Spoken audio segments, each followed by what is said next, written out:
Oh my gosh! Hello! Hello, hello. Oh my gosh, look at him! He's just hanging up there. He's hanging. Just hanging out. He's just hanging It's out. just Hello, welcome, welcome. We're just getting set up. Do you want to introduce yourself, or I know I already kind of did it, but do you want to do it? I certainly can. It's RoyFury. I'm in travel mode. Please don't sit on me. He's in travel mode. Don't sit on him.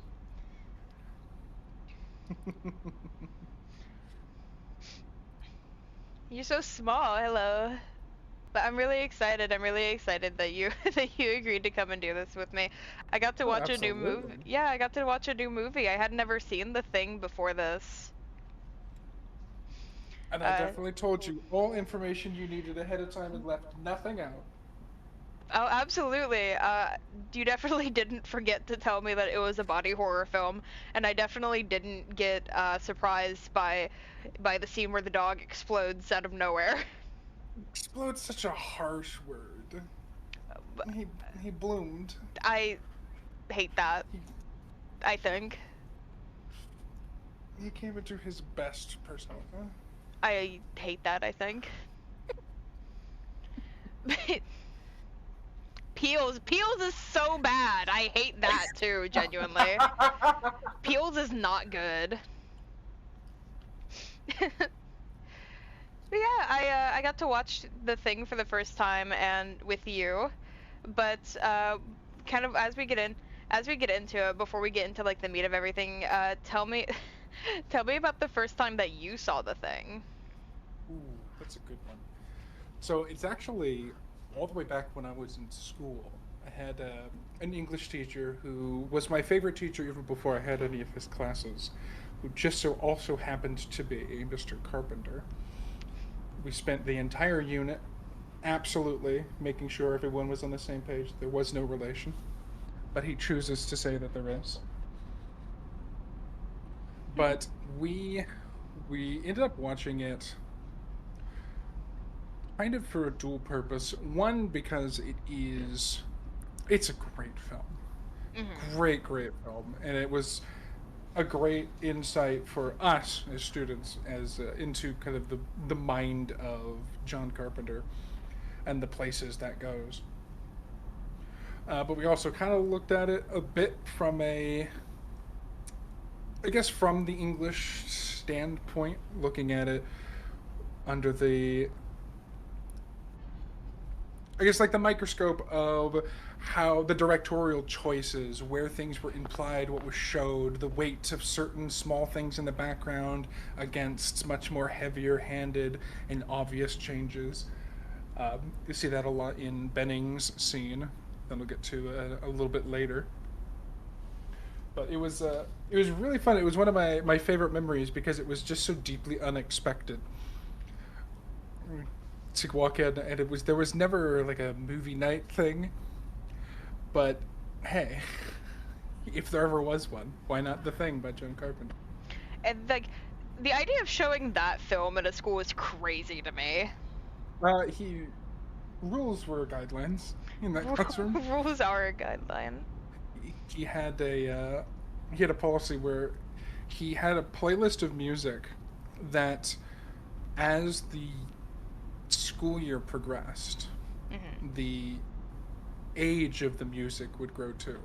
So we started with like some of the first recorded sounds man ever that survived through time and progressed to Beyonce. Beyonce. And it would just be playing. So he was a very eccentric teacher, but still an all time favorite, one of my favorite classes, and this is one of my favorite memories from that class. Hmm. And really, I think probably what got me really into horror in general. Yeah. That would be a really, I feel like having that sort of kind of like very controlled, I suppose, entry point for horror like would probably like make it a very like almost like a very safe feeling environment. Yeah, definitely. And I like that, like, my first introduction to horror was through that lens of, like, that literary lens. That Mhm. the point of the film is more than just what's happening in the film, and that there's, sure, you can enjoy it on a surface level and there's nothing wrong with that, but if you want to go deeper, you can go deep enough that it's an entirely different experience, no less enjoyable. And I kind of carry that through a lot of other horror films and horror media that I eventually grew to love. Mhm. It just so happens it aligned perfectly with the rise of creepypasta in general media. Mhm. So whenever like going into like the point of what's happening on screen isn't necessarily the point of the film or like as deep as it goes. Were you surprised whenever you found out how poorly this film was received at box office? People hated this movie when it came out. Oh, despised it. No, people hated it. It it's that it's that thing where, like, right off the bat, it doesn't make any sense because Mhm. we're looking at it from a very modern perspective. We're looking at it from the lens of the idea of violence in film is just normal to us now. The idea of the great threat of aliens is just an average day at the box office. So we have a very skewed perspective as we're looking at the film nowadays. Back then, it was completely different with the crowd, the mentality, what was even kosher in cinema is totally different in the 80s. And I think the most damning thing next to the um, the special effects and the fact that it was so practical and so intricate was the fact that its main competitor in the box office was E.T. Yeah, it was E.T. and I believe Poltergeist at the time in the realm of horror. So like it just it Mm-hmm. and it had poor marketing as well. So it just did not have a very good like fighting chance. And people didn't Yep. want one of the main criticisms of the film was that it was too cynical. Like they didn't like that the all-American heroes didn't Yeah. just come together and save the day. Yeah, there was no good ending. It is an incredibly nihilistic ending. Yeah, people And really like it go ahead. no, I was just going to say that you also taking in mind kind of the the tone of critics at the time. They Mhm. had just come off from Halloween, hitting the box office several years back, and kind of sparking this new kind of violent slasher genre that people were beginning to enjoy, and then you just see that taken to an incredibly evolved point with the kind of the violence, the blood, and the viscera in this kind of filming. And critics were like, "This is not the direction of cinema. This is horrible. This is trash." Yeah, and I feel like at the time people were very much so looking to cinema and like entertainment in general to be comforted in a way. Like especially with like some of the things that were going on in the 80s that we're going to touch on a little bit later, but people just didn't people didn't wanted things with a happy ending. They did not like how unresolved it felt. Definitely. And you take, like, that mentality of the times and you transport 40 years into the future, and the opaqueness of the story in general, the ending, the order of operations. There's so many questions that you have the first time you watch this movie. That which was so detrimental at its time of release is its biggest accolade now. It's Mhm. probably one of the strongest forms of was ahead of its time that exists in this general media. Mhm. Yeah, the Washington Post and New York Times like they tore into this movie when it came out. Like just people did not like it. Yeah.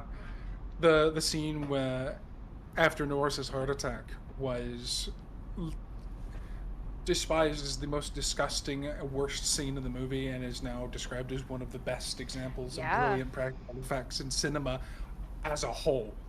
That appearance of the Thing, I had never seen the Thing before I watched it with you in preparation for this interview.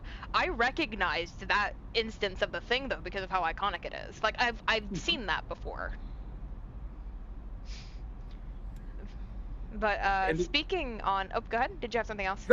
I was just gonna say it was kind of in that same vein as like for a long time you could not show anyone being shot on film. Hmm.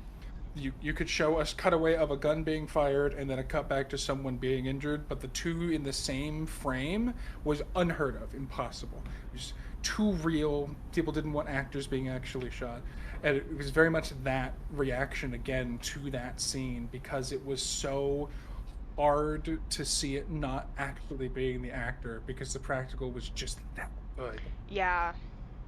and it stood up to this time. It still looks amazing, even without just the Hmm. like, oh, it's what they could do. It still looks good. Yeah, and I feel like even with time, even as some parts of it like become a little bit uncanny, it plays to the advantage of the film for just how weird and wrong the creature in the thing is. Oh yeah, the uncanny is it's I'd say it's biggest plaything Hmm. because it's that matching between what makes sense and what doesn't that just kind of drives that uneasy feeling as you move forward through the film, and then it really starts to play on who's who, what's going on, who's assimilated, who's human. Yeah. Speaking on the practical effects, Rob Bottin was the lead on the practical effects. $1.5 million of the film's budget went into the practical effects. There were 50 techs for the models and the hydraulic, like, sim wires. Bottin was actually hospitalized while working on the thing because he had worked for a year straight, just, like, tirelessly on this film. Oh Uh, yeah. in respect to Bettine, what was your favorite instance of the thing? Ooh, that one's tough because Mm-hmm. Norris's head, the head spider, it Oh was yeah. it's the most iconic version, and for good reason, Mm-hmm. because it's just a gift that continues and continues. Um, the practical for that is just mind-boggling, and what they were able to do and pilot with the smooth cuts of camera without cuts like cutaways and things like that, without the benefit of CGI to clean things up later. It's just a masterpiece. It's the most recognized and most iconic for a reason. Mm-hmm. I during my research for this film, I actually found out most of the models were life size. There were only a couple of miniature shots, and most of the actors had no idea what the thing would look like until they were either in the scene filming it or after the movie came out because of how like intricate and how long it took to make those models. Yeah, I wouldn't doubt that even for a moment. Though I would probably say the actors might not know what the thing looks like even after having seen it. I also found out Not that or fine. you and I had talked about this briefly. We tried to avoid talking about the movie, which was really hard until this interview. But you had mentioned briefly that you were curious if maybe they weren't told who the thing would be. I found out to an extent that was true. They didn't know who Yeah. was going to be cast as the thing or who was going to be assimilated until the day it was shot. I love I love decisions like that. Mhm. You see that kind of directorial style research in American Psycho. It's just brilliant directorship because it just makes the reactions and the means that the actors portray the characters just so real. Mhm. I think that my favorite instance of the thing, I talk about it a lot, and like you heard my reaction to it too whenever it Hmm. happened. I think it is the dog because of just how like it's so immediate and impactful, and it's definitely the one that like stuck with me the longest.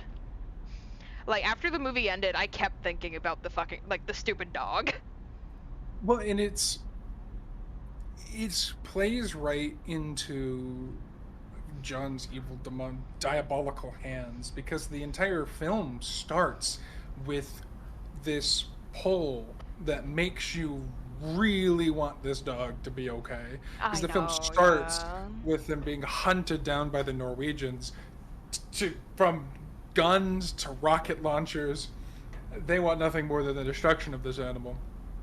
And then you pair that dog up with one of the most lovable characters in the whole film, and it just attaches you early on, even if you recognize that there's something about that dog. It still just leaves you unprepared. Because I also think that animal deaths were still pretty virgin thing in films during the 80s. Mm-hmm. I found out that while doing the research, animal animal rights specialists and everything were on set, so like all of the dogs were fine, which like unfortunately I kind of have to credit to the film's morality a bit, because movies in the 80s did not treat animals very well. Yeah. So the fact that like those dogs were actually okay like impressed me a bit. But Take care of your actors. yeah, actors' rights. Not a thing in the 80s, but or if it was a thing, it was very new. Right. The huge credit to the animals team on the movie too, because the acting from that dog was just incredible. The slow decline from like happy to be saved. Any creature facing its imminent demise is happy to no longer be dealing with that anymore. But like the evolution of that dog, like just happy to be included, to that almost menacing way he would look at different site members, seeing like Norris and looking over to like different characters and deciding, okay, this person's hurt, I don't need to attach myself near them, I'm going to go to someone else, was just ooh, it's something that's so easy to gloss over on your first viewing, but as you watch it again, you start to see the little nuances even in the dog's acting. No, that dog, fantastic actor, should have won an Oscar. That dog was so good. The scene with the hallway with the dog sticks out to me a lot, because like when he just stops in front of the door before going into that one room with one of the scientists was really like, that was really I think that was the moment where I was like, there's something fucking wrong with that dog. It was. You said it out loud. Yeah, I was like, no. No, I did not like that dog. It's funny you mentioned that scene. There's a fun kind of trivia bit. Do you know, even now, do you know who was in the room that the dog went into? I don't. Do you? So it's one of those things that isn't known, and it's because John Carpenter specifically asked Dick Warlock to play that scene, who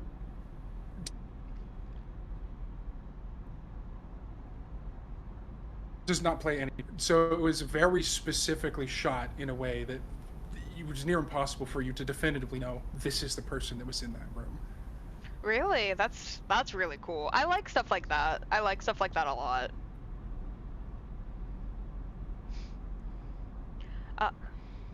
Is there a slight delay? And you, of course, are very familiar with Dick Warlock.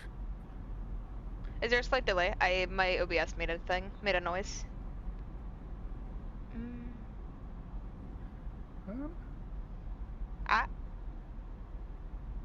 When I say echolocate back at me. Yeah, there's a delay. One sec. We're just gonna pop in and out of the call really quick so we can go talk to Roy again.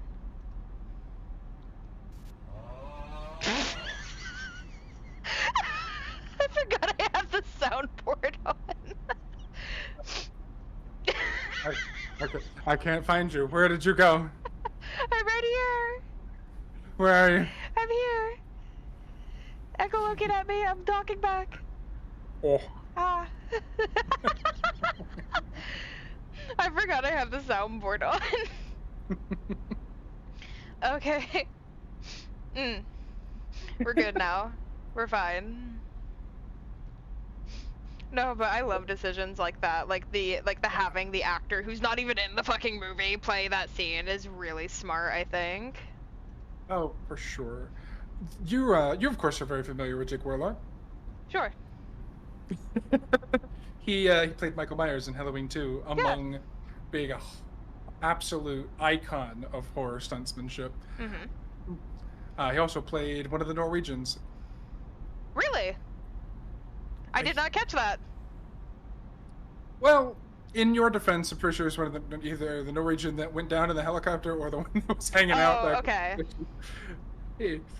I think it was Dick Orlick and John Carpenter played two of them. I just don't remember which ones. Mm-hmm. Oh, speaking of the Norwegians and the dog, kind of in general, that kind of is a good segue into one of the other questions I had for you. Hmm. In the scene where, at the very beginning of the movie, where we're following the dog and going across, like, the icy tundra, and you see these Norwegians just fucking, like, just doing their just doing their damnedest to kill this dog. Do you think that if the scientists hadn't intervened, that the Norwegians could have gotten rid of the thing? I don't. No? Why? Because of two major things. First, even before anybody at the outpost got involved, the Norwegians were doing a really good job of taking themselves out. They crashed the helicopter unassisted. Okay. They hit the scoreboards at -1. That being said, as was made very, very clear in the scene where Bennings is assimilated, even the thing that they did kill, they didn't kill him. So the most the Norwegians would have accomplished would have just been delay, would have put it to a point where they either would have used the wrong weapon, so continuing to use the automatic rifle or even the grenade launcher. Neither one of those would have done the damage substantial enough to destroy him at the cellular level, which is necessary. So it may have made it much more difficult for the thing to make progress, and potentially even with the storm that came in very shortly after, caused the thing to fall into ice, but it would have been excavated sometime at some point in the future, and it would have just been a problem then. So at the most, they would have simply delayed the inevitable. Okay. I thought that it was interesting that, I don't know, I thought this, but I'm not sure if I voiced this thought. I thought it was interesting that the scientists kept going off of the assumption that the Norwegians were right, and that the only way to kill it was with fire, or that fire, like, was a substantial way to kill it. Yeah. Like, I feel like that's an interesting, like, they just assumed that was right because they had seen the charred bodies in the snow outside the Norwegian camp. Yeah. And in the defense of the outpost team, fire kills a lot of things. Yeah, fire will fuck most things up, so it's a solid assumption. But I do agree.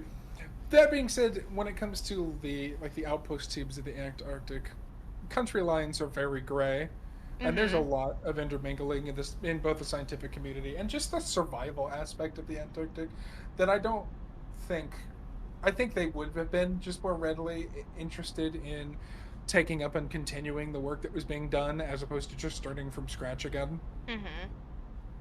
Because at least you have a starting point that isn't nothing. Yeah. For sure. Which, as your team starts dropping around you, is always preferable. Yeah. Something interesting. So in preparation for this, I wanted to get as much information as I could get my hands on. The thing was actually, it was a book first called Frozen Hell, and then it was edited down into a novella called Who Goes There. Who Goes There is it's similar. The thing is definitely there. That's how they refer to it. It has the same powers, but it's a very different and just strange story. For example, the Norwegians are not in the novella. It is 100% the American scientist's fault that the thing gets released. The most patriotic thing I've heard all day. Yeah, it is 100% their fault because, what is the biologist's name? Names escape me. I'm really bad with them. The biologist, Norris? The dude with the heart problem? No, not the dude with the heart problem. Oh, no, he was the geologist. Yeah, the one that they lock up. Oh, Blair. Blair. Blair is because it's all the same cast in the novella as well. Hmm. But Blair insists that they take the thing back to camp, so because he wants to study it. It's also very American of him. Yeah. And like there were just a bunch of people in the team that were just like, "Don't, that's a really fucking bad idea, Blair. That thing's fucking creepy. We don't like it." Because in the novella, it also describes what the thing's natural appearance is, or what they assume No to be the kidding. natural appearance. They described it as a gray thing with 3 red eyes and like worm like blue hair. But again, that's just their Huh. assumption that that's what it looks like. I can appreciate John Campbell deeply. Hmm. Probably a good thing it didn't end up in the movie. I uh, don't want negative Ronald McDonald coming at me either. yeah. um, there was also more of them in the novella.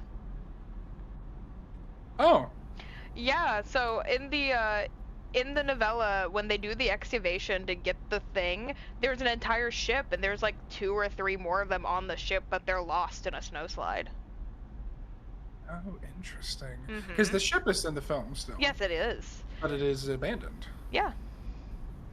Yeah, in the movie, or the movie, fuck. In the novella, there are like 2 or 3 more that are in like hibernation in the ship.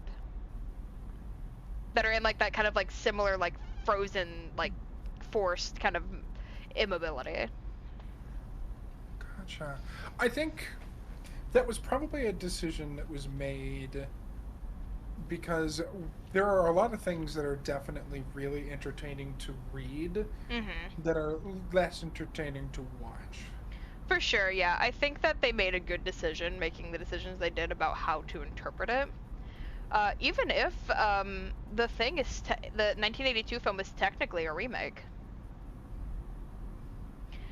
In 19 let's see, it was 1951, I believe. The Mhm. first iteration of the adaptation of the novella Who Goes There was The Thing from Outer Space.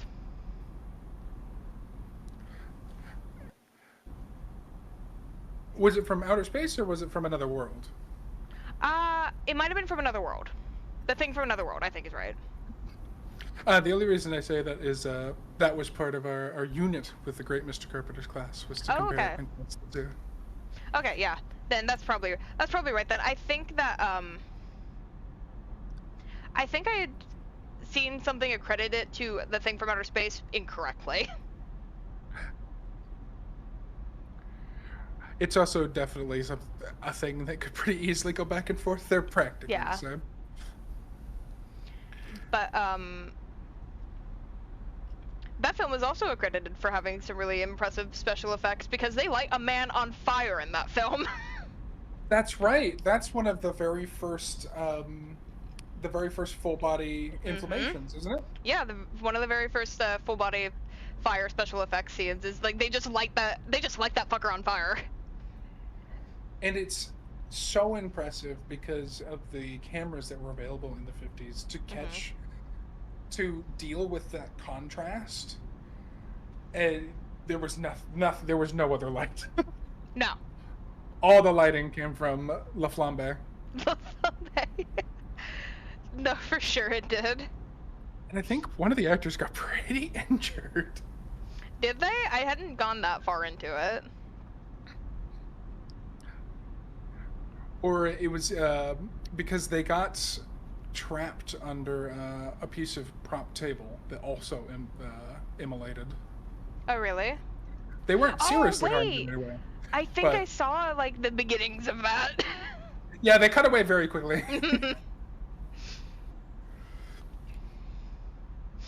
But that's also a super iconic scene for the special effects, I guess, community at large. Mhm. There was a lot of special effect history kind of comes from this sequence of films, which is cool. I That had completely slipped my mind. I'd forgotten about the 1951 film. Mm-hmm. Yeah, I learned about. I did not know that it was a thing until I was like looking around, digging around, sniffing around for truffles. But let's see. Kind of like rounding back to the to the '82 film though, and like the circumstances in which play in that. I'm curious.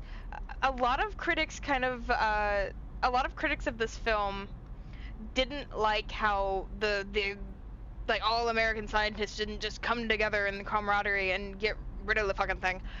What would if you had to be in a leadership position, I suppose, if you were McCready, what would you have said that everybody should do? That one's difficult because realistically, Mm-hmm. I recognize that some of the flack that the film got by early critics was that they felt that the characters were just very thin caricatures that were basically written to be killed by the monster. Obviously, we disagree with that pretty heavily nowadays. I think a lot of their reactions are really genuine. I find it difficult to say that I would do particularly too many things differently Mm-hmm. because it's easy with that kind of the 2020 lens that comes from looking back at something or looking at something with the information of the whole picture. But McCready really never gets real information until the blood test. Mm-hmm. So I think at any given point, the things McCready's asking his team to do and the things that the team really kind of just does all together is really, for the most part, some of the best things they could in that circumstance. And that also goes for Blair. I don't Mm-hmm. I don't agree with the way he went about it because ultimately it ends with his death. But I agree fully that that understanding of the real peril that the thing presents, the way that the cells work and assimilate, the means by which it carries itself, absolutely would cause someone to go into an absolute breakdown of destroying the means of transportation, killing the sled dogs, destroying the pilots, destroying all communications. He doesn't want anyone else coming to this base ever. He doesn't want someone else to be the Americans at the Norwegian camp. But he could have gone about that as a discussion instead of a violent outburst. Yeah. But I suppose in Blair's mind it was sort of the greater good, like die for the sake of humanity, kind of like that must Yeah. have been that had to have been so much to just process all at once, like because like his little computer screen that was just like in like this many years we'd all be fucked, like statistic. Yeah. And like, you saw that moment with Clark when they're doing the Mhm. blood tests on the dogs. And you see that realization, that hypothesis form in his mind, like this thing made the most convincing dog. None of us thought anything about it. How easy would it be able to do that with a person? Right. And then going back, running the test, seeing how the cells work, running that incredibly convincing simulation that definitely was not a print line format. Yeah. But like running that simulation, realizing that your hypothesis is effectively Armageddon, Mhm. and then having to have that thought of who all was that dog alone with? How Right. many of us are even still human? If I bring this up, are 6 people just going to sprout tentacles and just kill us before anything happens? So it's like even that violent outburst that you would think, okay, realistically, I think at that point in time, only 2 characters were assimilated, but there's no way for Blair to know that. Yeah. Uh, Blair went through a very similar arc in the book. He he did like very similar stuff where like the kind of like shutting down of like transportation to like outside. But in the book, there's a lot more doubt, I suppose, in Blair. because there's a really brief period in the book where everybody's under the assumption that the thing is dead. Like, they're aware of it, but they're pretty sure it's dead, so they all think that Blair's just kind of, like, full of it. Like, they think that he's just completely out of his mind. And then the doubt starts to settle in because he won't stop talking about it, and he's, like, kind of, like, isolating himself off, and everyone's just like, it is dead, right? There's a lot more psychological mind games. Like, the entirety of the thing is psychological mind games, but there's a lot more overt psychological mind games, I suppose, of, like, not even knowing if the thing is still there because they saw it die. And there's, I suppose, a much more microscopic version of that in the film that really only persists for about half a scene, but it's that moment where they have the charred corpse of the dog thing, and then they have the remains of the thing. Mm-hmm. And as far as they're concerned, that's, like, they're good. Yeah. That's the only thing that's going on. And it isn't until Windows comes across Bennings being assimilated that just goes straight out the window. Yeah. And it's just chaos.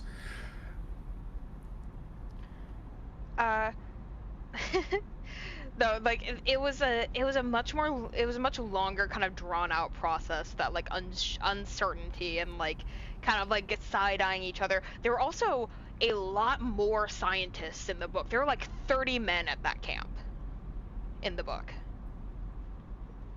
Interesting. I guess you could get away with that a lot easier in a book, because when it comes to, like, written literature, it's a lot easier to keep track of characters, because if you have a question, you can just go back. Yeah. You can look back a chapter or a couple of pages, reread something, refamiliarize yourself with a character. Obviously, much harder to do that on a film screen. So I think 12 is a far easier number to keep up with. But I can definitely see where that larger cast would have both allowed for that greater pack mentality of, like, we're safe as long as we're together, and then, of course, the much, I'm assuming, crazier downfall. It was actually, weirdly enough, it was sort of like this organized kind of descent into doom, like, kind of everybody, like, accepting the fact that they're probably not leaving. A murder takes place in the book, actually, too. Or an attempted murder. In the book, I believe, I could be remembering who he kills wrong. So I'm not going to say who it is, because I don't want to be wrong. But Clark attempts murder in the book. And he actually ends up killing one of the things because he's trying to kill somebody. Because there's a few handful of characters that, like, just completely go mad. And one of them was just one of their, like, exhibiting signs of their madness was that they kept singing hymns and praying to God just out loud, and it was driving Clark up a wall, so he tried to kill him. But it was also this, like, really scary kind of, like, realization of, like, oh, the thing is also pretending to be scared. The thing is also knows to pray to God when it's scared. Which was super scary and must have been extremely taboo at the time. Oh my god. I can only imagine. Yeah. That is actually probably a leading reason why a scene like that wasn't included in the film. Yeah. That would have, they already were on thin ice. That would have sunk instantly. That would have gone straight to cult with no stop in Cult Classic. Oh yeah, for sure, definitely. But kind of, like, keeping the characters and, like, in my opinion, like, very realistic kind of personalities and, like, subdued quirks of all the characters in mind. Who was your favorite character in the thing?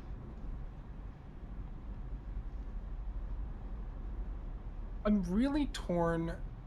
Like, obviously McCready is an easy answer, but I liked more.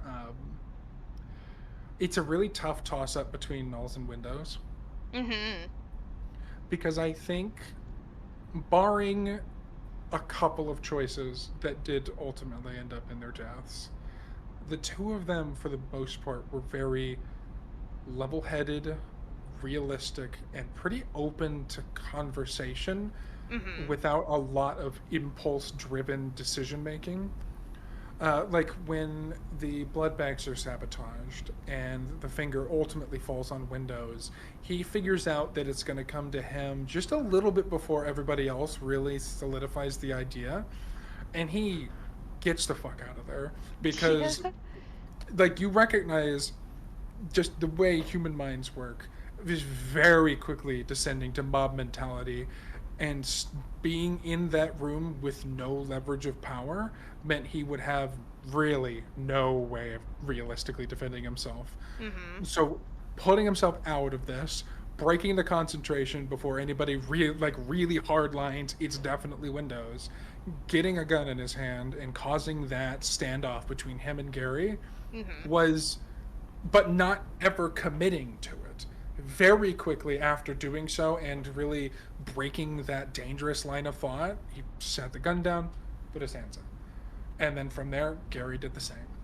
Yeah. And so it was very, like, it was impulsive, but it was impulsive in a level headed sense. And Nails has a lot of that, too.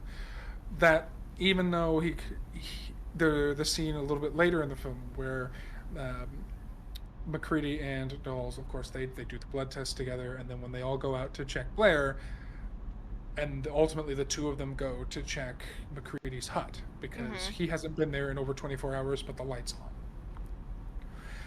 Even just that moment where he finds the planted jacket, that planted shredded jacket of McCready's, cuts the line and goes back, but he's also in the camp that is not like, we need to kill him. Mhm.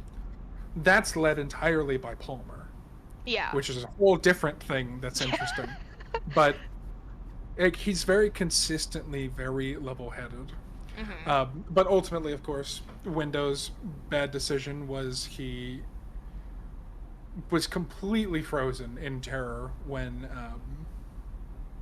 Palmer was outed, and it ended in his death. And the same to Knowles, though it's hard at that point to fault Knowles because Gary, Knowles, and McCready, and to an extent Childs, they're very aware that this is where they die. Yeah. They're just trying to make sure that they destroy the thing, or at least as much as they possibly can, bury it and make it unretrievable. So trying to go find Gary and investigating noise, you can only fault that so much because there Yeah. isn't a lot of self-preservation left in that circumstance. Also, Knowles was just super cool right off the bat. So good. His introduction scene's so cool. Turn that shit down. It's just didn't even touch that bitch. I love Knowles. I would Plus, have. he's going there with skates. No, the skates. The skates sold me on him. Like as soon as, like you heard, as soon as I saw roller skates, I was like, this guy cool. This guy's cool as fuck. Yeah. Uh, I loved Knowles. Knowles is a very, very close second for me for my favorite character, but my favorite character is Clark. Oh yeah. He's very the entire time I saw Clark, there I was almost certain he was assimilated by the dog, except for that one scene where they find out that the dogs had been killed, that Yeah. Blair had killed the dogs, and his immediate reaction was to bolt towards the kennel. That felt too human to me. I was Yep. like, my heart was sold on it. I was like, he's human. That was too like gut of a reaction to it for him to have thought about it, to me. Absolutely agreed. And like at the end, because the entire time I was like, he's behaving so strangely, and then he did that. I'm just like, oh wait, he's just like me. He's just like me for real, actually. I can't say He shit. goes to a friend's party and he just wants to hang out with the dogs. He just wants to hang out with the dog. Like, I'm like, oh, he's just like me.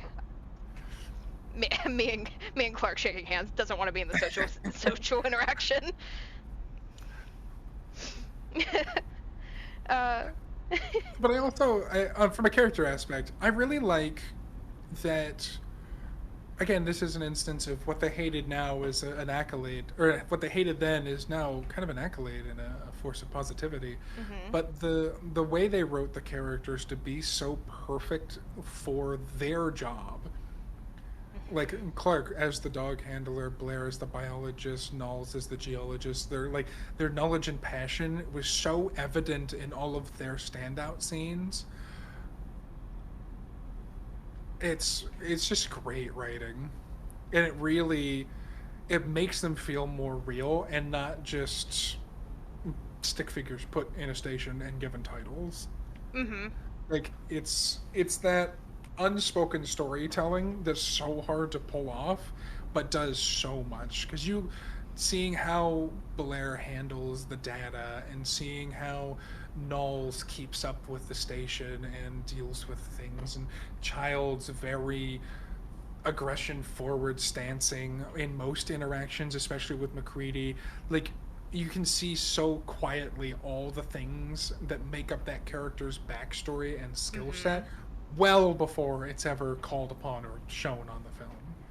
Maybe it's just because I'm used to being surrounded by people who have like specialties like that and have interests like that are very like I'm just going to say like are like dorky and nerdy as hell. That Yeah. that cast just felt like a group of friends to me. That's how like all of us interact. So like whenever I saw that people were like these aren't realistic, I was like, what the fuck do you mean? Have you never been in a room with scientists? Like that's just how they act. Yeah. Have you never been in an office building full of people with special interests? That's just how they are. Had to adjust. My foot was getting sleepy. But, It's being assimilated. it's being assimilated. No! If I was, if you thought that I was the Thing, would you kill me? Be honest. With so much fire. No! So much fire. No! Would you hesitate? I might hesitate. Okay. Good enough. I might burn with you. Good enough. Good enough for me. Um, but kind of go like that's actually kind of like a good segue into one of my other questions. Oh yeah. What do you like? There were a lot of like off-screen deaths in the Thing. The things that we do get on screen are gruesome and horrible and horrifying, but there are like a couple of off-screen deaths where we just kind of don't know what happens. Absolutely. What do you think happened to Fuchs? So Fuchs is incredibly interesting. Mm-hmm. Because so let's address the elephant first and foremost. No one can do that much damage to their body unassisted with a flare. Mm-hmm. You could catch yourself on fire, certainly you could burn your clothes, certainly. That was well past what the fire from clothes burning would ever do. Which I'm glad you mentioned what you had in terms of the book, that moment in the book where you learn both as like Clark, of course, but us as the readers learning that the human things are capable and intelligent enough to mimic their humans enough to take on that kind of knowledge, the knowledge of praying to a deity and being panicked and scared. I think that Fuchs' death has a similar role Mm-hmm. because the only other character that was even close to that amount of just pure damage was Bennings. Mm. And Bennings was viciously torched with gas and a Flammenwerfer. Yeah. So it implies to you that now, obviously, it's very unlikely, I'll say, that somebody saw Fuchs outside and was like, clearly you're an alien, I'm going to burn you. Right. Because they would say something to someone, not come across the body later. So it puts that thought on your mind that it must have been the Thing. Mm-hmm. And it's in a moment where, as the viewer, you're kind of comfortable in the, well, how human could they be?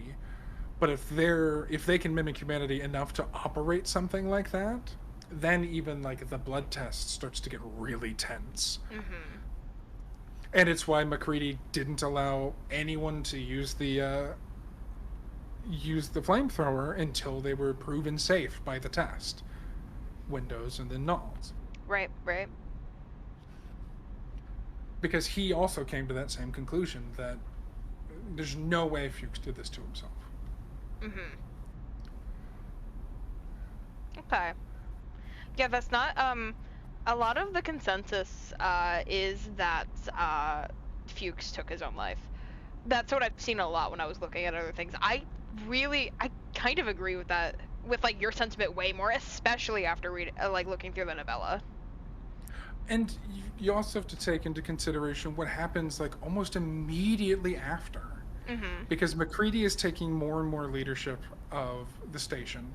And so we know, like, we're, as viewers, on a second viewing, I should say, Palmer is 100% assimilated by the time that MacReady is framed and caught out in the storm.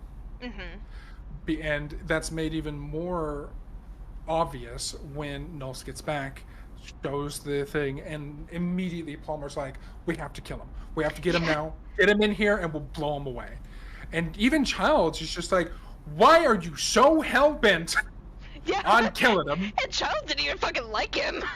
No. No, Childs hates MacReady. And so there's even that point out, but that entire scene, Palmer has the flamethrower. Mm-hmm. So it's just like, if Palmer is assimilated and has the flamethrower on, there is no real reason to think that it wouldn't have been him or Blair that had done that. Yeah, for sure. Kind of rounding the story back a little bit, all the way back to Windows with the shotgun, though. In like the kind of vein of like theories about sabotage and like what the thing is smart enough to think of and be capable of, if you think that the thing was what got rid of Fuchs, who do you think sabotaged the blood? What do you think happened to the blood? So I'm definitely on the mindset that Palmer pulled weight for the thing side. Because I'm definitely in the camp that Palmer was assimilated very early. Mm-hmm. And in that moment where Bennings is assimilated, that scene where Windows runs off to Gary to get the keys, comes back, and sees Bennings. I'm gonna do a quick aside here because it's one of those things that, for how intelligent the thing is, it really makes it apparent that there isn't a hive mind going on too terribly much. Mm-hmm. And the intelligence is 100% evidently based on, if not what they're mimicking in terms of like the person, at least what they're mimicking when it comes to like organs. Mm-hmm. Because there's no way anything with a modicum of intelligence would hear the phrase, I'll be right back, and think it's going to take them an hour to get back. And it's well established in the story to that point. It takes about an hour for an assimilation of a human to go through. Yeah. So it doesn't make a ton of sense for the little bit of the thing that survived the Norwegians torching to choose right then and there to go for Blair. Yeah. Until you kind of realize and consider the fact that that thing is just blood cells. That's just cells. That's cells looking for more cells, and it had the intelligence of a virus, and it acted on it. Yeah. Palmer thing rather, is not restricted by that. Mm-hmm. And with the thing not necessarily really being a hive mind, per se, seeing it making that mistake with Bennings, having that moment where Windows drops the keys in that room, and then everything with Bennings happens in the way that it does. So many of those scenes lack Palmer. Mm-hmm. And I don't think it's too far out for Palmer thing to come to the idea that it's seeing that Bennings was assimilated by blood, for them to start screwing around with blood things. Yeah. So it'd be very easy for him to take the keys, go to the blood, sabotage the bags, close the door, drop the keys back, because nobody's paying attention to how the keys looked in the room while their coworker is being devoured by tentacles. Yeah. No, for sure. You're a little occupied at that moment. Yeah, running around throwing gasoline barrels, using flamethrowers. Yeah, I'm a little fucking busy. It's like, where are my keys? Like, are you worried about that right now? And like, I like that theory the most because it requires the least suspension of disbelief. Mm-hmm. Because there's the obvious theory of like, oh, well, what if it was just smart enough to pick a lock? Sure. You're having to completely dismiss a lot of intentional design in the movie up to that point to do that and to go that route with it. But it's, I think, a lot easier for Palmer, who is a very intelligent individual. These are 12 very intelligent individuals at heights in STEM careers. Palmer is a mechanic. It is not going to take too long for him to realize people want to get rid of corrupted oil blood problem. Yeah. So I think it's the idea that Palmer obviously wasn't in the scene when McCready and Blair come up with a blood test. Mm-hmm. Or McCready and Hooper's with him to come up with might have been Copper, actually. For him and Copper to come up with a blood test. I don't see why he couldn't come to that on his own. Yeah. I feel as though, like, the lockpicking thing also kind of disregards the whole learning aspect of the thing, too. Agreed. Because it's from fucking outer space. In what circumstance, before it needed to, like, assimilate, it's like someone wouldn't know how to pick a lock. Right, and I don't, like, it would be ridiculous to attribute just a random skill that is quote-unquote intelligence-based to somebody who just doesn't have that skill set. Yeah, like, what the like, most people can't pick a lock. But yeah. If you know where the key is, why would you need to pick it? And if you know what all the keys on the ring do. Yeah. Like, I can't pick a lock. Can you? You probably can. You know how to do a lot of weird shit. I do know how to pick a lock. Fuck you. I use my little back grippers. Your little back, you put your little 1 foot on it, and then you use your little clawed toe, to reach into the lock. I did use a credit card to break into Mr. Carpenter's room, but it was because I left my backpack. What? Did he know? Did he ever find out? Did you tell him? Oh, of course I told him. What'd he say? He was like, I need better locks. What? He's like, I need better locks. I was like, you don't need a better lock, Mr. Carpenter. You need a better Georgia. That's really... Poor Mr. Carpenter. You put him through it. I was a menace. Kind of, imagining, like, a little backpack. Backpack? Backpack, yeah. Your little bat credit card. For the blood bank. For the blood bank, exactly. Yeah. It was me. I sabotaged it.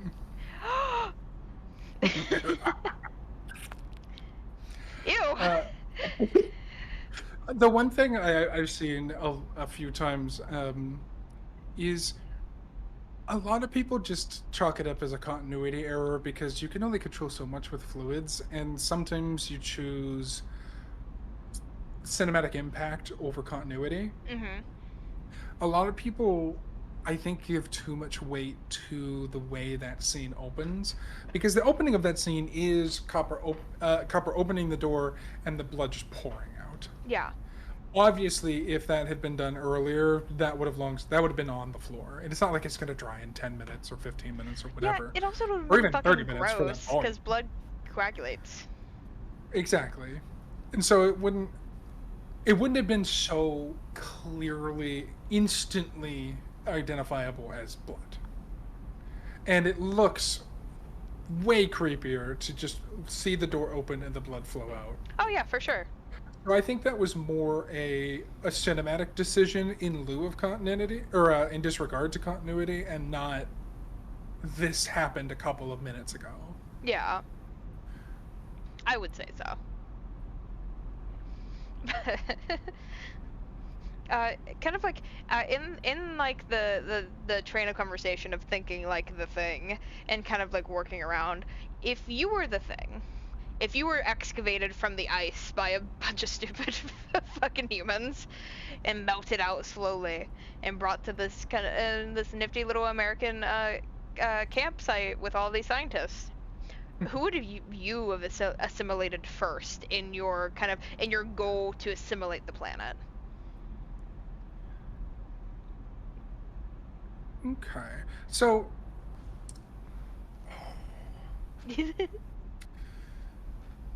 so again, I try to go about this similarly to the mentality I mentioned previously. Like when all you are is when all you are is just cells. Mm-hmm. The only thing on your mind is need more cells. When you're a human, you can start to think which humans are in leadership positions that should be assimilated, which humans in leadership positions are too powerful to attempt that. Like, what's going to get me killed? What can I accomplish? You can look at it in a far more nuanced way. Mm-hmm. But as a dog, like, while intelligent, it's intelligent in a different way. You're sure you can, like, you would keep an ear out for like which is the alpha human, which is the human in charge. Mm-hmm. But you'd almost look at that more as like the human to avoid. Yeah. But you're also going through and you're looking at which humans are worth it. Yeah, for sure. Because obviously we know dog senses are incredible. We have dogs that can smell a stroke. As a general tool set with animals, they can sense massive dangerous changes in weather. So it would make a lot of sense for the dog thing to kind of be able to suss out like who has an illness, who has an injury, who's not fit enough to be an evolution. Yeah. Who's weak enough that I could accomplish this without a fight. So I would probably end up being between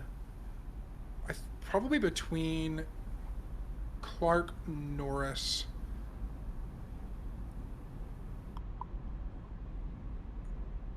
and Fuchs. Okay. Knowles I considered for just a moment, but Knowles is constantly moving, and if Knowles was not constantly in places, people would notice. Mm-hmm. Knowles would be a really hard one to keep up. Right. And when you don't know things. Fuchs and Clark both benefit from isolation. Mm-hmm. They are off on their own quite a bit. Clark would be the easiest because he's consistently like where I want to be. But also a good bit of that first day, very few people were off on their own, Clark included. Honestly, Clark really wasn't alone with the dog until he put it away. Yeah. He was always with somebody. Begrudgingly and maybe not to his own taste, but like he was in the room. Right. Yeah. He's playing pool. He was off by himself, but he was still in a room with other people. Yeah. So I would say Norris, Clark, or Fuchs. Okay. Does your answer change if we are under the assumption that this creature, like even at that base form, is capable of human intelligence? If it was capable of human intelligence, then it would have... I'm sorry. It would have been Clark. It would have been Clark? It would have been Clark, 100%. Because recognizing... It's like observing him for a day, Mhm. It would be easy to learn that he's the dog handler. That of course leads to the fact that there are other dogs. So assimilating Clark immediately means you get every dog. Mhm. So now instead of going about this as like a 1 or 2 man team, now you're kind of at even footing Yeah. because you have two sled teams worth of dogs going against slightly less humans, and it would just be far easier for Clark to keep weird things going on with the dogs quiet, Mhm. because ultimately it was the dog scene that got the thing caught in the first place. Yeah. It got greedy. Mhm.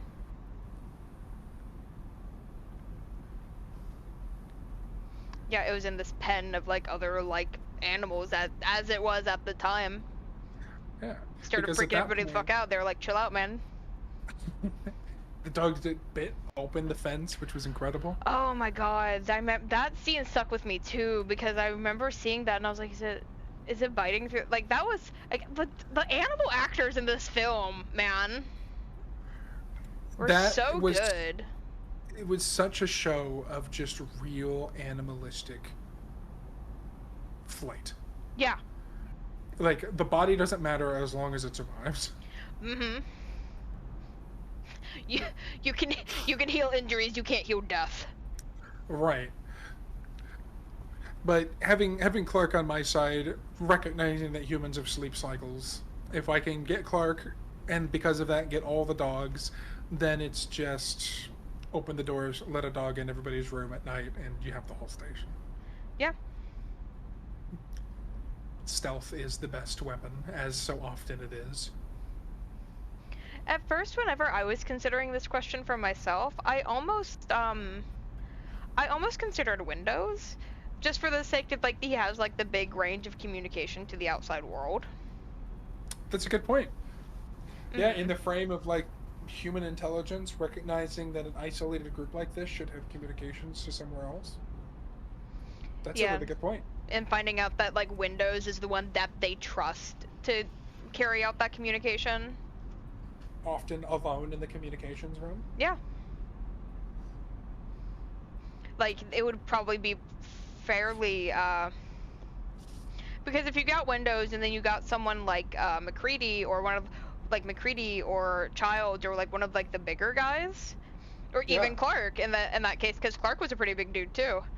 Like Yeah. getting Windows, then getting one of the bigger guys, like sending a distress signal to like outside, like the outside, but they were having trouble like getting signals out. But like that would be kind of like a game of like long con wait, Yeah. and just to like let other people come in, and then when like the reinforcements were there, like kind of cutting off communications with like one of the bigger dudes, like Blair did, but on like a bigger scale, just kind of almost like effectively like luring people to the base and just Yeah. growing numbers slowly. Yeah.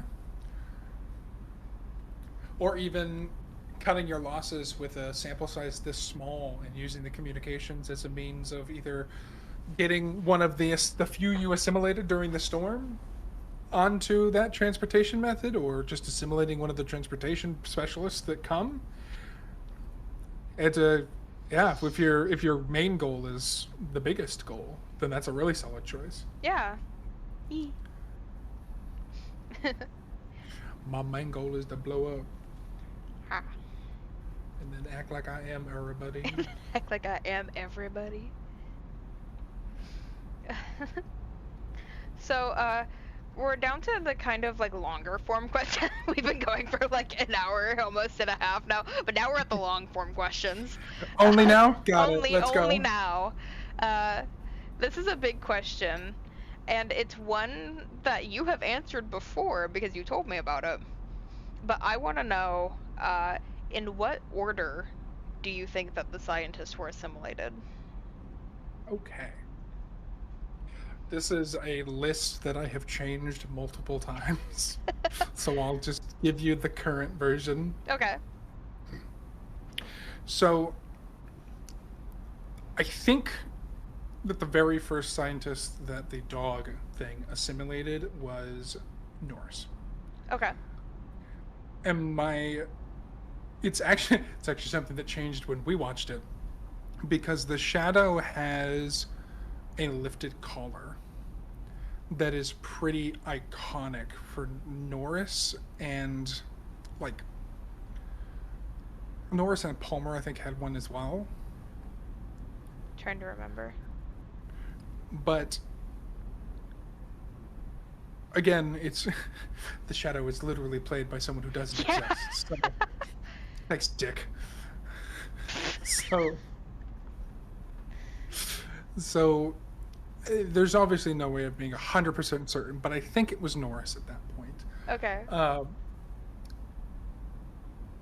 It's also, I think, kind of harkens to that animalistic mentality of, like, Norris has a heart condition, which means he isn't the greatest, but he's also not the strongest. So if you don't really know what the power of a human being is, which it's been a while since I've watched the 2011 thing, which was the prequel that follows what happens at the Norwegians camp. I don't remember if how much the dog thing knows about the capabilities of humans besides Boomstick. Besides Boom. So taking somebody who's more limited in what they could pull off, surprisingly, all that kind of comes together to make me think that he was assimilated at that point. Okay. Also, and this is a really petty one, and I'm sorry to any geologists in the chat, how the fuck do you see a giant flying saucer in the ice and just go, oh yeah, that's been 100,000 years easy? If you have no baseline for information. That's, yeah. And you say it with just pure Absolute confidence, yeah, for sure. Totally. Not 10,000. No, this thing was here with the dinosaurs. It's like Connor in Become Human, just taking a knee, just dipping his fingers into the ice, just 100,000 years. Yeah, it's 100%. It's so, like, it feels like we as the watchers were meant to be like, well, he's a geologist. Yeah. No, I'm not. Man is an alien. He's like, my ship has been here for 100,000 years. Oh shit, shouldn't have said that. Oh no. And then nobody questioned him because he's the geologist. Nobody questions it. And he's like, holy shit. Whoa. I've done it. I'm in. Wipe sweat off brow. Next person, I think at least relatively obviously Palmer, because if you take into consideration other things that happen, the way Palmer acts and behaves, because he goes from being pretty active at the very beginning, not like hugely active, but like active with the station, to very recessed to wanting to kill McCready. So I think that Palmer was next. I also think that it was Palmer's long johns that Knowles finds. Because, and I was kind of looking at this on multiple different occasions, and yeah, I was looking at everybody's underwear, as I do. And the only people who use that type of long john in the station, in the scenes that we're given privy to, are Palmer, Copper, McCready, Knowles, and Blair. Just psychoanalyzing their drawers. Oh yeah, give me your sock drawer. I need to see what kind of man you are. Obviously, it's not McCready, Knowles, or Copper. That's proven in the blood test. Yeah. And it can't be Blair at that point because he hasn't had his fucking anxiety break. Yeah, his fucking breakdown, yeah. And that would be an amazing amount of acting from a thing. Yeah. To force itself in a hole like that. Like, that's too detrimental to the thing's ultimate goal to make sense. So so at that point, it kind of just leaves Palmer. Yeah. And of course, Palmer being assimilated at that point opens you up for so much. Opens you up for the blood sabotage, opens you up for Fuchs later on. All the things just kind of fall into play if Palmer's assimilated roughly in that time period. The Thing really looked at Palmer and said, "You're my main piece." You my main. He's my test piece. He's gonna do all my Also, scrounging around. It's also very...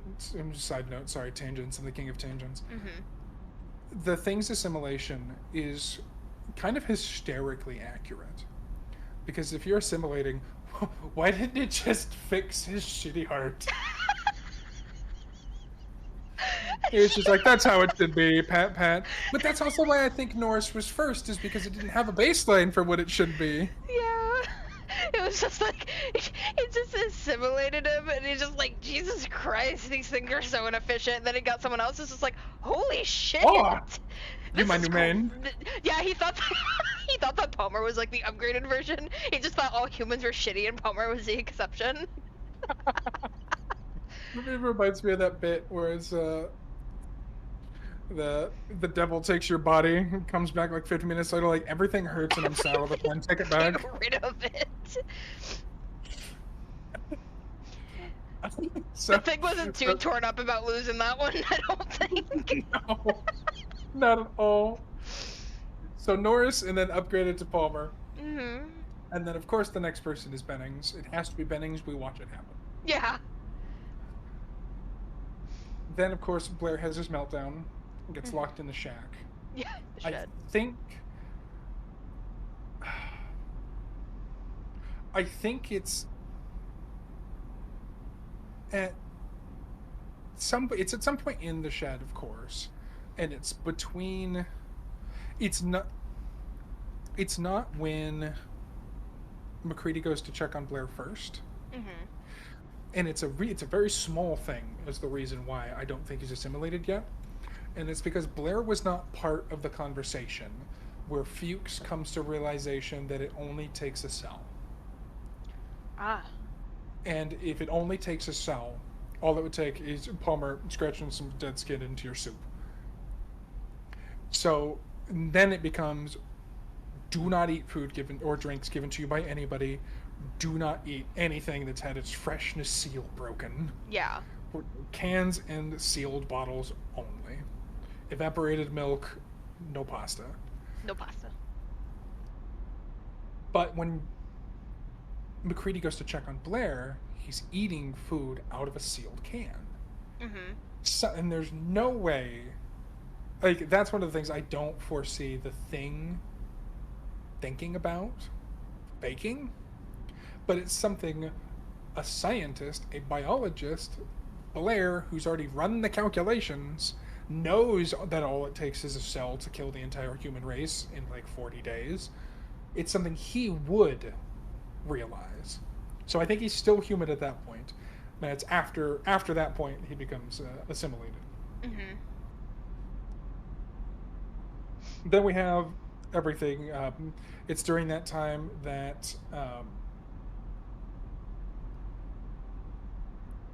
that Palmer plants MacReady's torn up jacket. It's also kind of at that point that I'm trying to remember, and you may remember a little bit more than I do. Fuchs's death, is that before? That's before the blood test or after the blood test? Before, I believe. I think it's before. I thought so as well. It's before because I'm running through the characters that were. My brain immediately flicked to the sad fucking image of all of them just tied up on the couch, and Fuchs wasn't there. Yeah, you're 100% right. I love that picture. It's so good. If you boys have the time, I'd not like to wait for the rest of winter tied to this fucking couch. Yeah, fucking Gary. Love him. I love him. That's such a good scene. That was such a human reaction. You almost didn't even need to test it at that point. We do though. We make sure.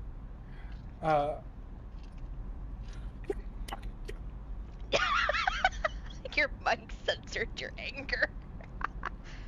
Oh, good. Um, so Fuchs obviously never becomes assimilated, but Yeah. Blair is definitely assimilated before Fuchs's death. Okay. And I would go as far as to say Blair got out. Because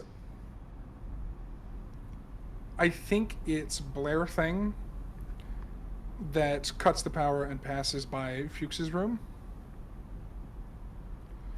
And I only say that because there's a motif that plays, and the only other time it's ever played is when they find Blair thing in the basement. Okay. I know that's not what you asked, but I'm throwing that out there. Okay. Windows is a technicality. I don't know if you want to count that as an assimilation or just a death. I It started. It started, yeah, for sure. But that, of course, happens right after Palmer is discovered. Mm-hmm. Also, I love that Palmer has a little chuckle right before the test. I think he was holding out like, I'll get out of this. I'll get out of this. I'm not going to get out of this. It's been a good run. The fact that the thing is so patient, too, especially in a situation like that, where it knew that this test must out it. Yeah. I almost appreciate the optimism because, and it really shows the intelligence too, because there's nothing you can do in that circumstance. If you don't consent to the blood test, you're just a thing. Yeah. Like there's no other outcome to that. Like there's no way where you can talk your way out of this test. Mm-hmm. But it lived, instead of just saying fuck it and just going for it. Yeah. It waited just in case something happened. Mm-hmm. It played that game until the very last second. And technically it won because it still got Windows, because Windows couldn't Windows froze up entirely, and McCready had performance issues. Yeah, I couldn't light the fucking flamethrower. Couldn't light the flamethrower. That's the most frustrating death, in my opinion, I think, because of the flamethrower thing. It is, but like, what else are you gonna do while Windows is still alive? You can't also still keep. You can't just be like, well, sorry, Windows, you want to hold this? Yeah. But is most definitely the most irritating and saddest, next to Clark. I know. Clerks made me so sad. I had fully turned on McCready at that point of the movie. I didn't even care if McCready was a thing or not. I was like, fuck him up, get him, get his ass, because he was being a dick. Yeah, he was. Justifiably, 100%. Like, you have every right to be an asshole in this situation, especially, like, when motherfucker cut your line and just sent you into a snowdrift. I'd be pissed, too. And then you make it out alive and everyone's still trying to kill you immediately. Fuck all y'all, get on the bench. Bench time. Sit down. But it's also, it's in that circumstance where McCready's real, like, I'll kill us mentality is shown off. And it's where, like, that becomes part of everybody's mindset and very prevalent in it, as evidenced by the fact that they all obeyed. Yeah. So from then on, anyone assimilated, that's going to pop in just like any other amount of knowledge. Yeah, I feel like, I've definitely at that point, I think that's where McCready kind of accepted that they weren't getting out. Yeah. And it was just, the test was just like, like a hope, a ditch effort. How bad is it? Like a peace of mind, at least, to know who you can work with for the last bit of it. Mm-hmm. It was for him. It wasn't for, like, the sake of anything particularly practical, I don't think. Agreed. It was just so he knew who his friends, which of his friends were still around. You know, I think Fuchs was part of the blood test, because it's not until after the blood test that Blair cuts the power. Oh, you're right. Why don't I remember him on the bench? I don't either. Oh, no, wait, you know what? I don't remember him on the bench because I think the scene that popped into my head was just three people just sitting pitifully with their hands in their laps. Just Childs, Gary, and Pulver. Yeah, that's what I was thinking of. Yeah. I But love then all that. that happens. The Blair motif and blah blah. So after Fuchs is killed and they go to check on Blair, Mhm. and they leave, basically they leave Childs to go and further investigate. I think it's at that point when Childs is assimilated, and I think he's obviously assimilated by Blair. Okay. And there's a couple little bits that play into that. One of which is he has kind of a bluish jacket, and there's a very similar jacket hanging behind him in that little foyer.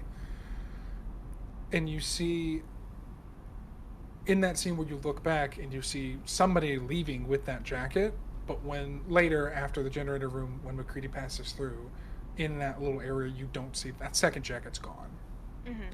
So I think Blair went in, assimilated Childs, took the other jacket, and ran off pretending to be him, and got down into the generator room. Mm. And then you have Gary and Knowles in the generator room itself. And then in the most technical sense, MacReady. Okay. Because I am 100% of the mindset that Childs is assimilated at the end of the movie. Okay. And there's a couple of reasons. One of them is a little bit of a cheaty reason, I will admit. And that's because John Carpenter has said one of the two characters at the end is a thing. And John Carpenter does not say anything about his stuff. Mhm. But he said that. Okay. And so you can run that as was he lying just to make it more exciting? But I don't think so. I think he's being very truthful. There was no point for him to lie. People already didn't like the movie. Exactly. Yeah. Like, people didn't like the movie because of how nihilistic the ending was, so he just gave it a sadder ending. Yeah. That, like, at the end of it, like, one of their, like, struggles didn't even matter anyway. Mm-hmm. So, yeah, so I don't think that's a lie. There's some other fun stuff that kind of happens to the end, towards the end, which is I also think that MacReady knows, or at least is pretty sure. Mm-hmm. Because when he hands over the whiskey. Oh, is this There's two themes of thought. Yeah. People think that is an unused Molotov cocktail filled with gasoline. Yeah, I saw that, the petrol theory. Mm-hmm. Where, of course, if Childs was human, he would have spit it out immediately. I don't know that that's necessary. There was also a discussion we had in Mr. Carpenter's class that was very heated. We got into it about the ending. We were divided. But there's also a theory that Childs does not have cold breaths. He doesn't have foggy breaths in all the cold air, which means obviously he's an evil alien. Yeah. But my favorite is more on the directorial side of that, because our introduction to MacReady is him playing a chess game against an infinitely intelligent opponent to whom he loses, and his response was to serve it whiskey. Yeah. And then he played a chess game with the thing, lost, so he served it whiskey. And that closing line, let's just sit here a while and see what happens. And everybody also is in that camp of like, well, if Childs was a thing, it would have just attacked him. I don't think so, because assimilating Childs would have brought with him the knowledge that MacReady will do anything to be rid of this thing, including blowing himself up. Yeah. And the other little cheaty bit exists only in the script. It's not actually shown in the film, but it's in the script and a descriptor line that MacReady has a flamethrower on under his jacket. Oh. So it isn't as clear cut whether MacReady is killed or Childs is. Okay. But it Yep. was, I think it was due to budget and time constraints.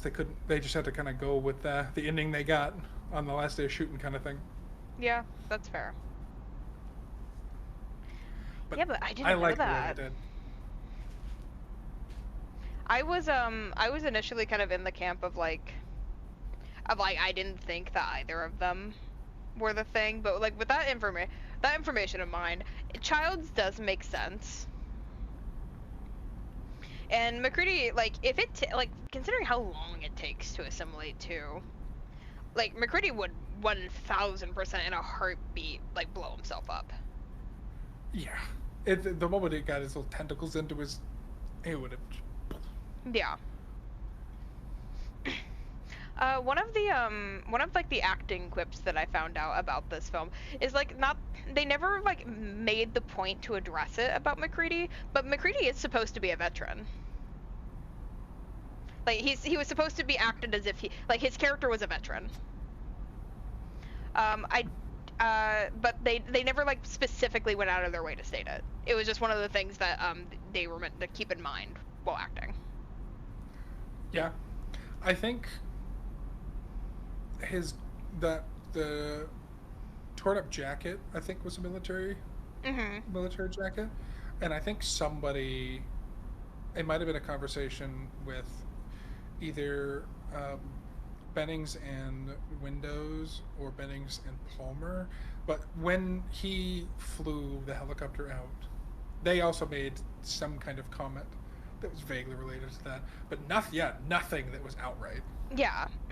It was one of those things where it's like it was one of those instances that the movie does pretty often where like the characters know information and they kind of regard it and like they address it, but they never say exactly what they're talking about. Absolutely. Which is something the movie does a lot. It is, and I think it really puts a lot more humanity into the characters. Yeah, because like nobody is going to like talk about McCready like McCready, my veteran friend. Like you talk about like he's a guy. Yeah, and it also makes sense why there's so much, like when you realize that or you discover that, the seeds of just distrust and like aggression between McCready and Childs make sense because they're both trained leaders. Mm-hmm. Childs has a PMC background and McCready has an Air Force background. They're there on the base for very different things, but they're still who they are. Yeah. So like there doesn't need to be a huge fleshed out reason for them to have such a distrust and distaste for one another. And I like that I like how much John Carpenter really allows the audience to think. Yeah. Instead of just forcing information down your throat and telling you to accept it. Mm-hmm. They definitely didn't like Frank West did. Like they didn't. I've covered wars, you know. Like none of the characters did that. Yeah.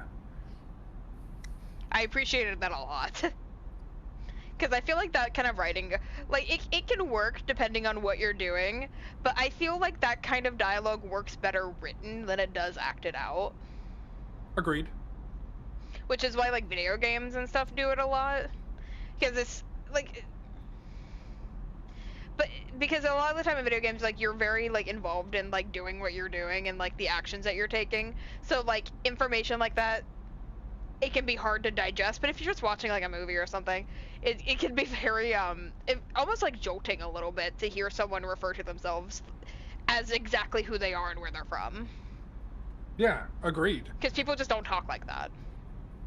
Yeah, and even those seemingly throwaway statements are like, never had to deal with this when I was in the army. Yeah. I can still like, no, nobody says that. Yeah.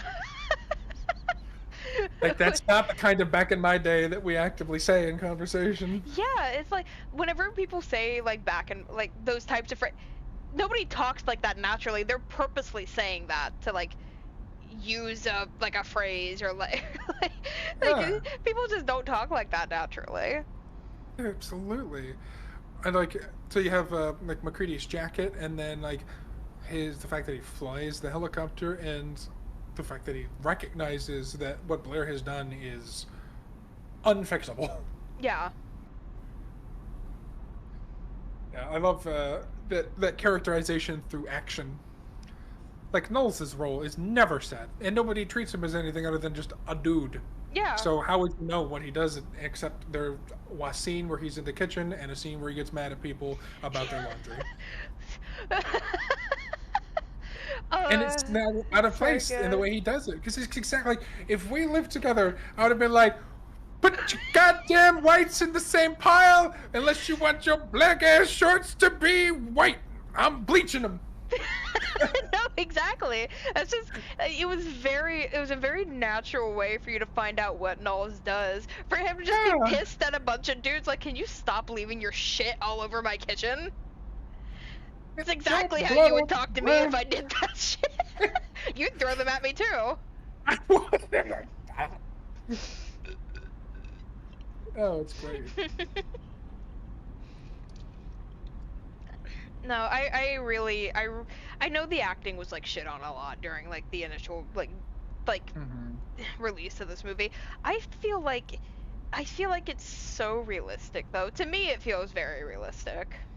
Yeah, and I think with that, like, let's look at history with all the knowledge.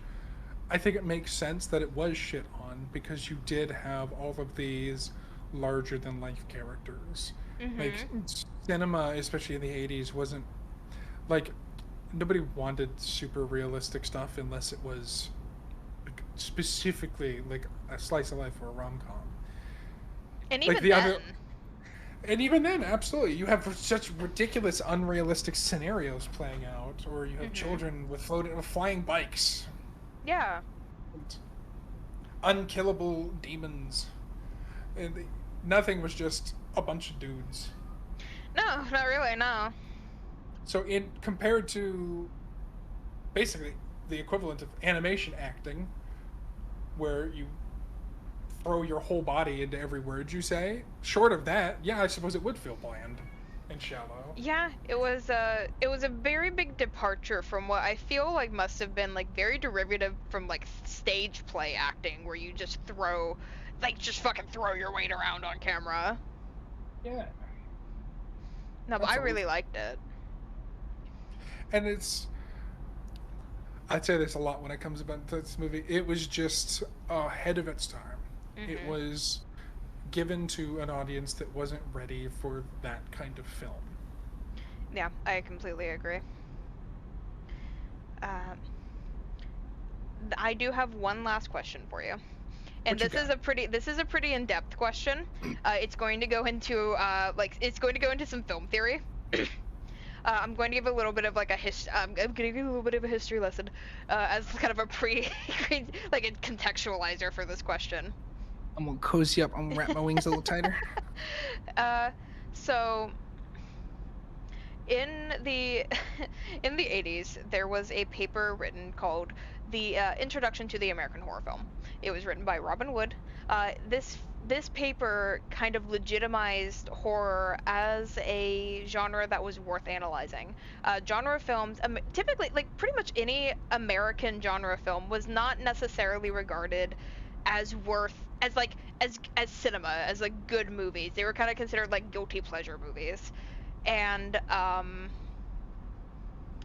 because of and like horror least of all, like horror was typically regarded as like almost like a joke genre.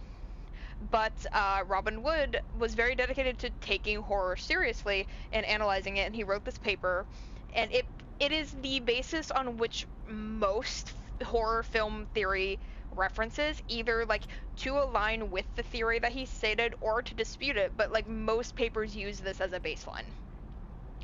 His paper goes into this understanding of why we find horror scary, aside from like the obvious things that are happening on the screen. It goes into it's very Freudian psychology, and it references Marxism a lot, but it essentially marks all monsters as he uses the term the other. The other is like any kind of like marginalized group of people that we subconsciously will associate with the monster. For example, in Texas Chainsaw Massacre, the other is the working class. this kind of association with the working class being dirty and being like losing control and like having all these like just like very negative connotations with like what it is to be the working class. Um, and this is a two-part question because you can tell by his own theory, you can tell whether a film is progressive or conservative by the way it treats the other. So essentially, if the monster is sympathetic in any sense, it's typically a more progressive movie.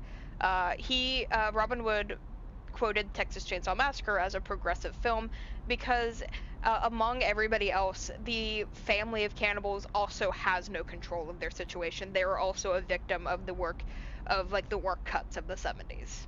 They are a victim in and of itself. My question for you is, what do you believe to be the other characterized in this film? What does the thing represent in your own mind as the other? I have a couple answers, but I want to hear what yours are. Gotcha.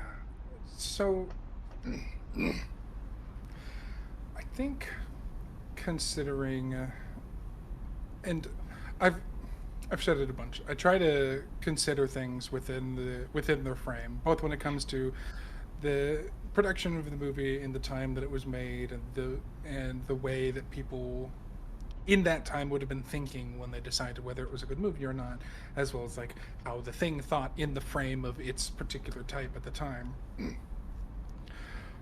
I think I would consider it to be the other as the working class, but in, I think, a different point of view, because my interpretation is less a commentary of what is currently and more a warning of what will become.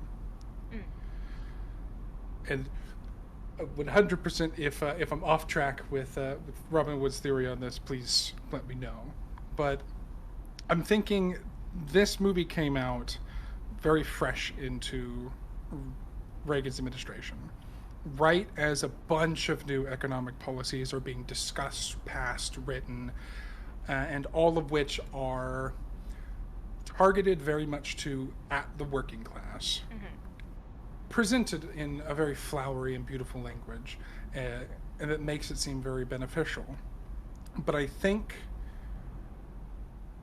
that John Carpenter was looking at this and getting more and more worried about the tactics that were being used to kind of shepherd the working class, namely misinformation. The idea of, as soon as you use information like the way that Palmer frames McCready on multiple instances to put everybody against him, when you use like lies, misinformation, and manipulated truths to pit people against each other, everything falls apart. And I think that this movie was, in addition to all of its like really amazing like casting choices, cinematography, special effects, all these very, I suppose, like surface level accolades that it 100% deserves, there's also a huge warning written into the script and the characterization of the thing and the scientists that if you allow this to take a root, it's always going to spread, even if you think you kill it. And as soon as the trust in one another is broken, it will take disasters before that trust can be gotten back, if ever, if you haven't already torn yourselves apart. Mm-hmm. So even though the thing is treated very negatively, obviously, in this film, I still think it's progressive in that it's basically calling out an impending oppression and ousting it, saying that oppression is bad before it has time to root into a repression. Okay. So you and I kind of interpreted the film based on like the events that were taking place at the time of of like the creation of the film and the filming, you and I interpreted it pretty differently, actually. Oh, that's exciting. Um, in both accounts of like the way that I kind of interpreted the film and like some of the theories that I had kind of come across while I was researching. Uh, both theories actually kind of lead this film to be a bit more conservative in my own mind. The first one is sort of like an obvious one. I would say almost most alien movies fall under this kind of categorization of like being the other. There is this kind of like, and there's a lot of like choices, especially, and kind of my opinion of this was reinforced after kind of looking into the novella, and the changes that were consciously made between the two adaptations. Right. I almost feel so most alien movies categorize the other as a kind of a representation of like the very American fear of communism. This loss of this loss of identity, everybody's the same, this kind of like encroaching like unknown kind of thinking system that everybody's unfamiliar with. And this movie would have been made around like it's kind of like the height of the Red Scare that was going on in the 80s. And looking at the choices that were made, like the changes that were consciously made, adaptating the film from the novella, I feel like the choice to kind of like alleviate the American scientists of the guilt of causing the thing to be unleashed was like kind of reinforcing of that idea. The idea that it has to be like a foreign entity's fault that the thing is released.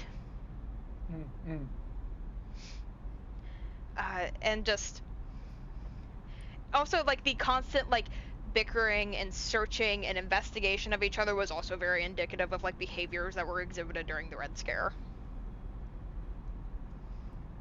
Definitely. I can see that really clearly. So that's why so in that respect, I feel like it would be a bit more of a conservative film because of like how little regard is kind of like given to like the thing is not regarded sympathetically almost at all. No, not at all. That we both agree wholeheartedly on. Think bad, kill it with fire. Yeah, think bad, kill it with fire. But the other one is something I came across a bit more briefly. The 80s was also the height of the AIDS epidemic. Oh my god, that's right. Mm-hmm. This incurable disease that you couldn't see or identify until it was too late. Oh, wasn't the first cases in 82? Yeah. Oh, that's wild. I hadn't even considered that. Yeah, so I feel like that kind of like the very like isolating nature of like all of these people being just kind of almost like on an island in and of itself, like away from the rest of civilization, that kind of like unsureness of like again like the very kind of similar to the theory with the Red Scare, like investigation of each other. Yeah. And again like the very unsympathetic way that people who are found out to be the thing are like kill it with fire, get rid of it, get it away from us. I don't want to be in the room. It is no longer within our group. Yeah. Which would also put the film in a more conservative stance. Absolutely. But I like your theory a lot. It's not something I had considered with the Reagan reign. Yeah, and I like your two theories because I think they're more grounded. I think they're more grounded in the moment. Mm. Mine is more like with that eyes wide open, looking back at everything. Mm-hmm. But that's really interesting. I had genuinely not considered either one of those aspects. I would say, like I was saying, like most alien films kind of fall into like the whole communism mindset. Invasion of the Body Snatchers is a really popular one that falls into that like fear of communism. Mm-hmm. like theory crafting. You know what the best part is? Hmm. That really gives a lot of extra presence to that aspect. Is there's an Invasion of the Body Snatchers Easter egg in the film. Oh, really? Is there? When Bennings is caught 90% assimilated into snow and everyone's surrounding him, when he looks to McCready and screams, it's the same screen as the ending of Invasion of the Body Snatchers. Shit, really? That hollow just... that was so iconic for that film was used for Benning's death. So yeah, very much so. Do it fucked me up. It was very much so an anti-communist film. Mm-hmm. And it's funny too because the culture aspect of alien films had crossed my mind, but I think I was so wrapped up with the, I guess, modern... Oh, how do I want to phrase this? Like, it's a takeaway from the movie that's really prevalent, like, now. I had sat so forward in my mind that I had just written off that it is in fact an alien film, right? With all that 80s alien film aesthetic just to the hundreds. The little gray man. Yeah, not a little man. Blue hair. He's not a little man. He's not a little man. He's a big man, and he has dogs in his appendix. Yeah. You need to get that checked out, I man. remember that being a conversation that we had while watching it. Because I had called the movie a creature feature, and we were both like, kinda. It's like calling Pet Sematary a zombie movie. It's like technically right, but it doesn't feel right to say it. I remember the first. I don't know. I think it might slightly be a slasher fic. And I want it to be a slasher fic because that means McCready's a final girl. He's my favorite final girl. Look at him, he's gorgeous. He's so pretty. It's Kurt Russell, man. I know, but like, I kept getting distracted by his hair. I'm like, he has great hair. He does. It's fantastic hair in that movie. That man was a shampoo commercial. No, for real, he was. I remember the first like few seconds that the movie opens, like it's very obviously like an alien, movie, because of like a little saucer. But I was like, is this an alien? You just wouldn't say anything. You just wouldn't tell me. I did my best because I thought so because to be completely transparent with you, it's exactly how Carpenter did it to us. He's like, this is a movie. I ain't gonna tell you shit. Watch it. Watch it. And we did. We had to watch it in 2 parts. It was agonizing. Oh god, that would have sucked. Oh, it was terrible. We only had 1.5 hour classes, and it was an 1 hour and 45-minute long movie. There was something that you had almost said, and then you went, I'm going to wait until we're streaming to say it. What was it? What's the final girl joke? Oh, fuck you. The thing is my favorite slasher fic. I thought it was fucking serious. I was thinking about that all week. I was like, what is he gonna say? Some dumb shit. It was very. You should know me better. I thought it was. I'd also considered with making reference to the fact that the Thing's #1 box office competitor, being E.T., was so damning. Yeah, for sure it was. Like even though like they're sure they're not both horror films. Only the Thing is. But the fact that they were both alien films. Yeah. People went and they saw E.T. and then they went to go see The Thing and wanted to see kids on flying bicycles, and they did not get it. They got a blooming dog and belly teeth about a decade before teeth are in other parts of the body. But No, people did not get what they were wanting out of this movie. And I do genuinely believe that because of like how like bleak things were at the time, as when the movie came out, that they wanted to go to cinema and they wanted entertainment to feel good, and this movie just Yeah, didn't feel good. they needed 100%. They needed the American hero.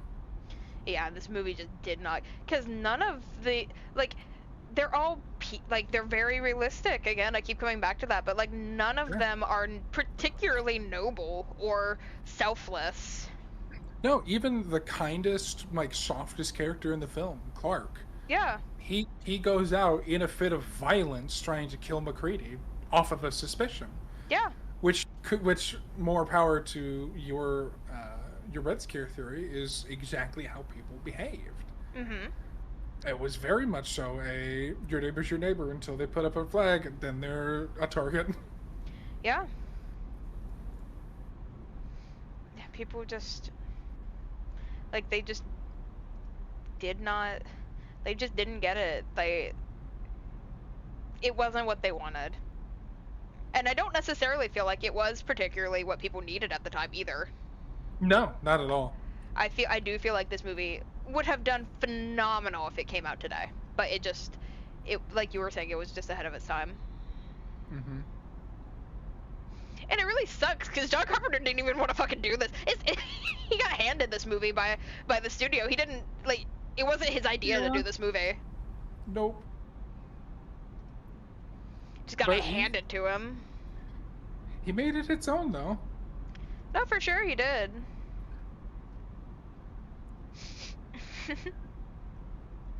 But no, at least it finally got a video game adaptation in 2018. Did it really? Yeah. I was unaware of that. Absolutely. Send me a link to that. You betcha. 1 second. That's fantastic. Thank you. Thank you, thank you. Where are you? Where are you? We don't talk. There we go. Goodness. We are starting to kind of like... Oh, fuck you! You fucking bastard! He sent me Among Us! You're a fucking dickhead.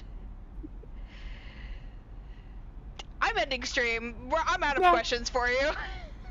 Don't open the sunroof! Don't open the sunroof!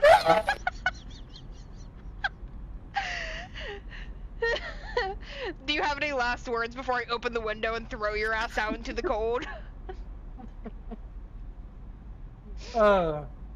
If anyone who's watching has not seen The Thing, I highly recommend it. The 1982 is phenomenal. 2011, though it shares the exact same name, is a prequel. You will gain, but interestingly enough, you'll get more out of 2011 if you watch the original in 1982 first. Highly recommend. And Zombie, I greatly appreciate your time. Thank you for having me. I love Thank you for being here. Thank you. Now get out of it. I look forward to having you back in the passenger seat soon. Wonderful. Now get the hell out. I open up the window. I just unroll it. Just roll it down. Bye.